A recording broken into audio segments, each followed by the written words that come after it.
नमस्कार, स्वागत आहे आपल्याला मनसा यूट्यूब चॅनलमध्ये. तर आज आपण बनवणार आहोत पालक वरण. ही घेतली छोटीशी वाटीभर आपण डाळ घेतली तुरीची आणि शेंगदाणे, पालक, हिरवी मिरची.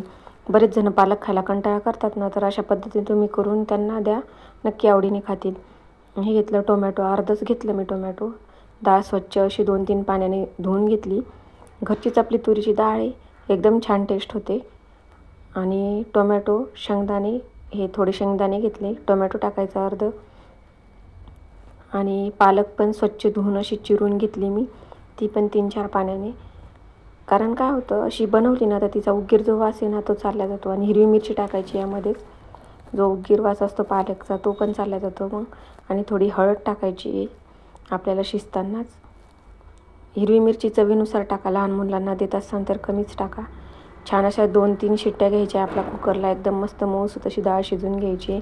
आणि त्यामध्ये टाकायचे चवीनुसार मीठ टाकून सर्व हे असं मिक्स करून घ्यायचं आहे. आता आपल्याला हे बघा, आपलं टोमॅटो, शेंगदाणे, हिरवी मिरची किती छान झालेलं आहे ते, आणि पालक पण छान शिजलेला आहे. आता त्याला सर्व असं मिक्स करून घ्यायचं आहे छान. आणि कढई ठेवली मी तापत, यामध्ये आता तेल टाकायचं आहे. तेल थोडं जास्त प्रमाणात टाकायचं, एकदम छान टेस्ट होती आपली आणि तरी पण येते तिला. तर कांदा कट करून घ्यायचा आहे आपल्याला, छोटासा कांदा आणि लसूण हे कट केलं मी. आणि आता कढई तापली आपली, तर याच्यामध्ये आपण टाकत आहोत मोहरी, जिरे आणि कांदा टाकायचा आहे. त्यानंतर आपण टाकणार आहोत लसूण. बारीक लसूण चिरून घ्यायचा आहे, कुटून नाही घ्यायचा, त्याची खूप अशी वेगळी चव लागते कुटलेल्या लसणाची. आणि आता टाकणार आहोत आपण हिंग थोडासा. हिंग टाकल्यामुळं काय होतं, भाजीची एकदम छान अशी टेस्ट येते. थोडा टाकायचा, जास्त नाही टाकायचा आहे.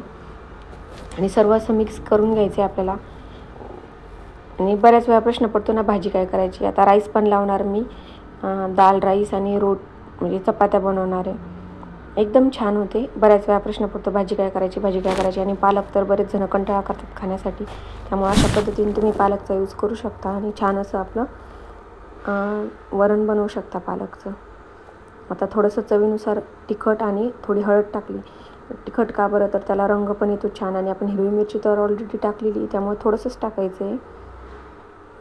आणि हे आपलं शिजलेलं वरण छान पालकचं. तर बघा, अशा पद्धतीने त्याला फोडणी टाकायची आहे. एकदम भारी होतं, लहान मुलांना पण आवडेल. कारण काय होतं, मुलं पण कंटाळा करतात पालक खायला, बरेच मोठे पण कंटाळा करतात. बघा, शेंगदाणे, हिरवी मिरची आणि ती किती छान दिसते त्यामध्ये, आणि टेस्ट पण खूप छान होते. नक्की ट्राय करा. असं करायचं आहे त्याला मिक्स, आणि चांगली अशी उकळी येऊ द्यायची आपल्याला त्याला. जिरे, मोहरी सर्वच दिसते त्यामध्ये बघा. थोडं घट्टच ठेवायचं म्हणजे टेस्ट छान लागते, खूप पातळ पण नाही करायचं आहे आपल्याला.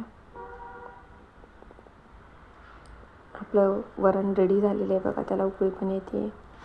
छान असं थोडं ठेवलं ना, एकदम भारी टेस्ट येते.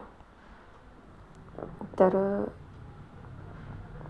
आपलं वरण रेडी. आणि आता मी हे असं घेतलेलं आहे, तर राईस पण घेतलेला. राईससोबत ना बऱ्याच जणांना राईस आणि वरण आवडतं ना, त्यांच्यासाठी तर खूपच छान पर्वणी आहे. तर नक्की ट्राय करा. कशी वाटली आजची रेसिपी कमेंट करून नक्की सांगा. रेसिपी आवडत असेल तर फॉलो करा.